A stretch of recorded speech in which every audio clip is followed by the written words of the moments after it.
How to deal with emotional manipulation. Have you ever felt guilty, even when you did nothing wrong? Like somehow, you became the bad person? That's not a coincidence. That's emotional manipulation. Why is this important? Because manipulation can seriously hurt your mental health, your relationships, and your overall well-being. It's like an invisible thread pulling at you, draining your energy and making you doubt your own thoughts and feelings. And the scary part? It often comes from people we trust the most. In this video, I'll show you how to recognize it, stop it, and protect yourself without feeling guilty. What is emotional manipulation? Emotional manipulation. Emotional manipulation is a game where only one person knows the rules and they're playing to win at your expense. It's a way one person uses your emotions, your kindness, your guilt, your love, or your fear to get what they want.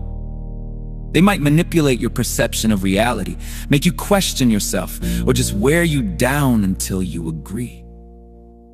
Think of it like this. Instead of saying, "I need a ride, can you please help me?"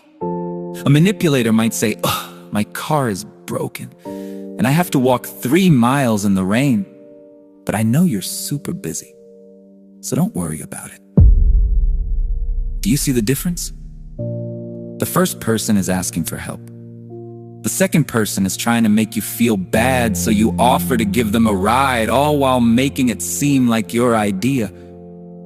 That's manipulation. The signs: how to spot a manipulator. Okay, now that we have a basic idea of what manipulation is, let's talk about the specific signs. It can be subtle, so it's important to know what to look for. Think of these like red flags. Red flag. They make you feel guilty. This is a big sign of emotional manipulation. You feel guilty even when you've done nothing wrong and still say sorry. They may say things like, "If you really loved me," or "I'd do so much for you," to make you feel bad. Slowly, you start feeling like you owe them something. And that's exactly what they want. They deny or twist things. This is called gaslighting. It's when someone makes you doubt your own memory or perception. They might say, "That never happened.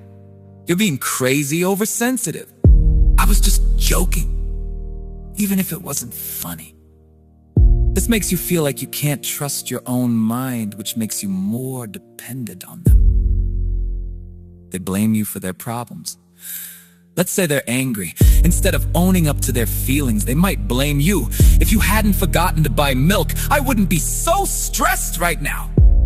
This diverts the attention away from their own behavior and makes you feel like you're the problem. They use always and never. Have you noticed them making big general statements about you? You always forget.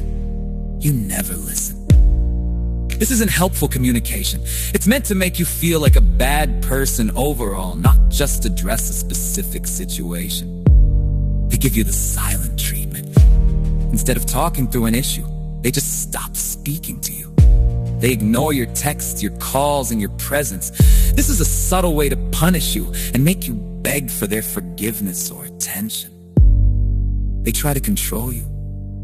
This can be through small things like criticizing what you wear, who you talk to, or how you spend your time. Or it can be through larger things like controlling finances. This control often happens gradually, making it harder to notice at first. They use conditional love. It feels like their affection and attention are tied to you doing what they want. If you don't fall into line, they pull back and become distant or cold. Does any of this sound familiar? It's important to remember that everyone can have a bad day and do something on this list. But when these behaviors are a pattern and you constantly feel confused, anxious, or unhappy around that person, that's emotional manipulation. Understanding your feelings. Okay, so we've talked about what they do. Now, Let's talk about how you feel when you're being manipulated. This part is really important because your own feelings are your best guide. If you're being emotionally manipulated, you might often feel drained and exhausted because you're constantly on edge, trying to anticipate their needs or avoid an argument.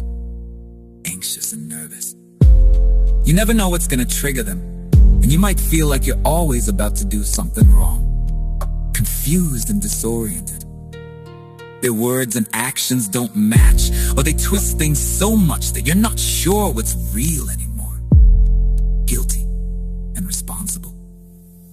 You start to take on responsibility for their feelings and their problems, even though they are adults responsible for themselves. Isolated. They might make you feel like your other friends or family are a problem, making you more dependent on them. Second-guessing yourself. You doubt your own judgments, decisions, and even your own memory. This is the key. Your feelings are valid. If someone's behavior makes you feel terrible, you don't have to just get over it. You don't have to think, oh, they just mean well, or it's not that bad. Your feelings are your warning system. Trust them. Why does it happen? You might be wondering, why does this person do this? It's a really complex question, but here are some simple reasons. Lack of self-awareness. Some people don't even realize they are manipulating. They have learned these behaviors as a way to cope with their own anxieties and insecurities. They don't know any other way to communicate. A need for control. This is very common. The manipulator might feel like their own life is chaotic or out of control, so they try to control others and their relationships to feel safe. Insecurity and fear. Behind the control, there's often a lot of fear. Fear of being abandoned, fear of not being loved, fear of not being good enough. They manipulate because they are afraid that if they are vulnerable, they will get hurt. It's what they learned. They might have grown up around manipulative behavior themselves, so it feels normal to them. They're just repeating the pattern. This is an explanation, not an excuse. Just because we can understand why someone behaves this way doesn't mean we have to tolerate it. Knowing the why can sometimes help you detach from the personal attack and see it as their own internal struggle. But it's not your job to fix them.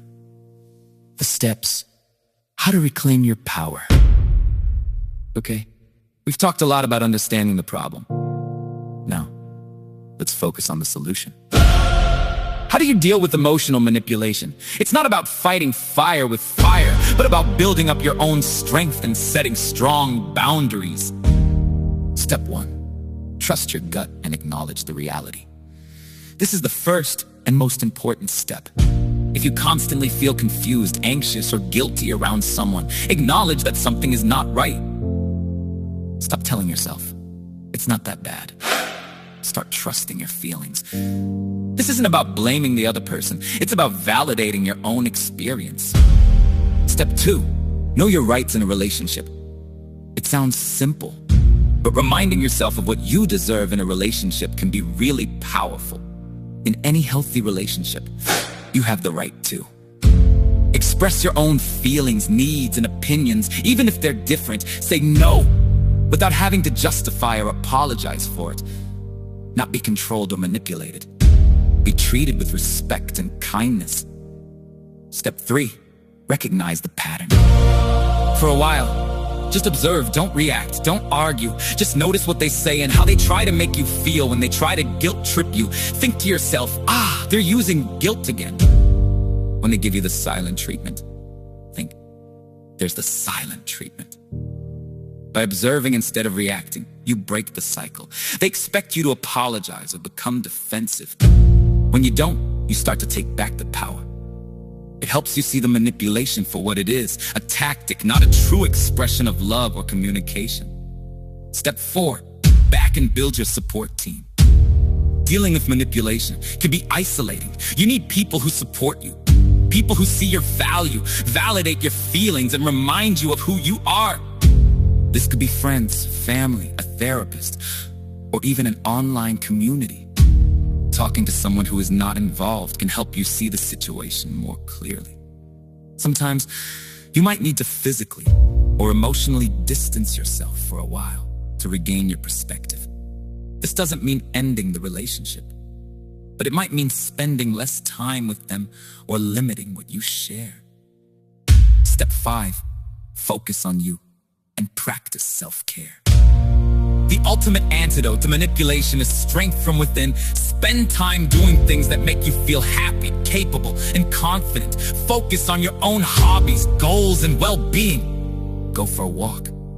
Spend time with positive people. Write in a journal. Exercise.